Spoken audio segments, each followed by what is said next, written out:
Hello, magandang tanghali po muli sa ating lahat. Ngayon po ay isa na namang ritual ang ating ituturo sa inyo upang ang taong iyong mahal or kayo ay may taong gustong-gusto mong mapasa iyo, mapaibig ay pwedeng-pwede natin itong gagawin sa kanya. Ngunit tiyakin mo lamang na ikaw ay may connection sa taong ito. Yung baga nagkakausap kayo kahit papaano, hindi po yung nakikita mo lamang siya sa mga Facebook, nakikita mo lamang na napadaan siya sa inyong wall, ay gagawin mo na ito. Hindi po ito po pwede. Kailangan po paggagawa tayo ng mga ritual, gayuma or love spell, kailangan po ikaw ay may connection sa taong gagawan mo ng ating ritual, gayuma or ng ating love spell. Okay. At dahil malapit na naman ang full moon, ito po ay maaari natin itong gawin. Muli, pwede ito sa taong inyong napupusuan upang pakakaisipin ka ng taong ito. Hindi niya mauunawaan kung bakit lagi kang pumapasok sa kanyang isipan kahit na ayaw kanyang isipin ay hindi ka mawala sa kanyang isip. Pwede ito sa mga taong mahal ninyo, sa mga kasintahan ninyo, sa inyong mga boyfriend or sa inyong mga asawa, lalong-lalo na pag kayo ay nasa LDR relationship. At pwede rin naman ito kahit kayo ay magkasama. Unang-una nating kailangan dito ay ang ating tiwala sa ating sarili. Ang ating tiwala sa ating ginagawa at syempre ang focus. Kailangan nakafocus ang ating buong isipan sa ating ginagawa at sa taong ating gagawan ng gayuma na ito.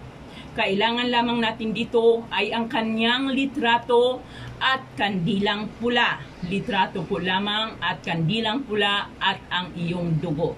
Kahit anong uri, basta galing sa iyong dugo, ay pwede natin itong gawin. So if ever, pwede natin ito sa ating mga period. Sa mga lalaki naman, syempre wala kayong period, ay kailangan natin ang dugo galing sa inyong ito, palasingsingan. Sa palasingsingan.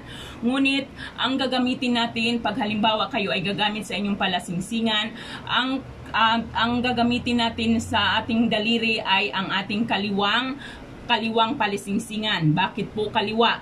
Dahil sa kaliwang palasingsingan, dito po ay karugtong ng ating mga puso. Kaya dito po ang ating gagamitin ay ang ating kaliwang daliring palasingsingan. Okay, gagawin natin ito ng saktong alas 12 ng hating gabi. Ngayong March 29 full moon. Kung hindi ito magawa ng March 29 ay maaari natin itong gawin ng Martes. Or kaya naman ay Biyernes ng alas 12 ng hating gabi. Okay, muli po, kailangan po litrato ng taong ating gagawin. Pulang kandila at sa mga babae ay pwede tayong gumamit ng ating dugo. Kung ano man dugo, pwede kayong gumamit ng inyong dugo sa inyong mga period. Or kung wala yung period ay kailangan ng dugo sa ating palasingsingan sa kaliwang palasingsingan. At ang kanyang litrato. Okay. Ngayon, pagsapit ng alas 12 ng hating gabi, ay humanap ka ng lugar kung saan tanaw na tanaw mo ang sikat ng bilog na buwan. Kailangan nakaharap ka or nakikita, nasisinagan ka ng sikat ng buwan. Okay? Ngayon, pag nasinagan ka na, nandyan ka na sa isang tahimik na lugar at nasisinagan ka na ng buwan, ay kuhanin mo ang kandilang pula. Sa bago mo sindihan ang kandilang pula ay humiling ka muna. Hiling-muling ka sa kandila na ikaw ay gabayan, ikaw ay ilawan sa iyong gagawin upang ikaw ay magtagumpay. Pagkatapos, sindihan mo ang kandila at itulos mo ito sa iyong harapan. Itulos ito sa iyong harapan. Pagkatapos, ay pakatitigan mo ang kanyang litrato. Hawakan mo ang kanyang litrato. Mag-meditate ka ng 30 segundo or 30 seconds, mag-meditate ka, pakaisipin mo ang taong ito na kayo ay masayang nagsasama. Masaya kayo habang nag-uusap, parang kausap mo lang siya na nandyan lamang siya sa iyong harapan. Pagkatapos ay sika mo ito bigkasin ng 7 beses. Bigkasin mo ang kanyang pangalan. Halimbawa siya si Pedro Pindoco. Saan ka man naroroon, anuman ang iyong ginagawa, ako, halimbawa, Ako, ano ang pangalan mo? Bigkasin mo ang iyong pangalan. Pedro Bindoco, saan ka man ngayon naroroon, ano man ang iyong ginagawa. Ako, si Marivic, ang iyong kompletong pangalan, si Marivic si Marivic Nunez, ay iyo lamang ang tanging iyong pakaisipin lamang. Uulitin mo po yan ng 7 beses. Pedro Bindoco, saan ka man naroroon, ano man ang iyong ginagawa. Ako, ang iyong pangalan, ay ang tangi mo lamang pakakaisipin. Ako lamang ang magiging laman ng iyong isipan at ako ay iyong hahanap-hanapin. 7 beses po.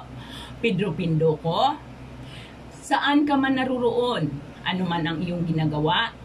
Ako, ang iyong pangalan, ay iyong pakakaisipin. Ako lamang ang magiging laman ng iyong isipan at ako ay lagi mong hahanap-hanapin. Ayan, ulit-ulitin mo yan ng 7 beses.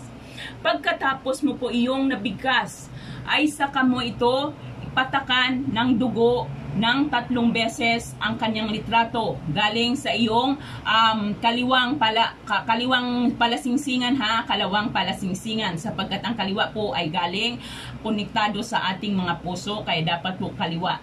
Sa mga kalalakihan, sa mga kababaihan, ganun din po, ngunit maaari din po tayong gumamit ng dugo galing sa ating mga period.